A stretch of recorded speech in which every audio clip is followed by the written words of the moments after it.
C'est que quand on vient en station d'itinérance, il y a plusieurs obstacles auxquels on fait face pour exercer son droit de vote. Avoir accès à une preuve d'adresse. Des fois, on n'a pas d'adresse du tout. C'est un premier défi. Avoir accès à des pièces d'identité, c'est un deuxième défi. Subir les regards, puis les préjugés, puis les stigmas quand on est dans la file, c'est un troisième défi.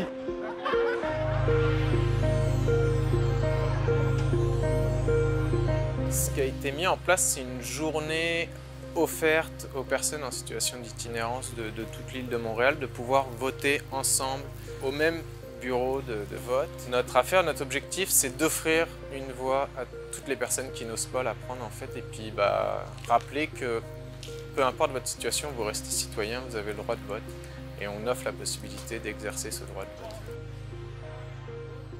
Il y a plusieurs solutions que les personnes concernées proposent depuis plusieurs années. Parmi celles-ci, il y aurait la possibilité d'offrir des bureaux de vote itinérants, c'est-à-dire se rendre vers les personnes en situation d'itinérance. Ce qu'on souhaite, c'est d'inviter les candidats à parler davantage de précarité, de pauvreté et d'itinérance.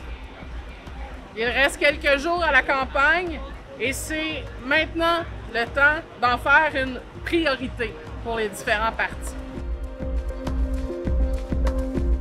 Nous, on est là pour accueillir les gens, fournir de la nourriture aussi, parce que c'est un enjeu quand on vit en station d'itinérance, quand que notre énergie est focusée sur répondre à nos besoins de base, peut-être que les élections ils vont prendre le bord.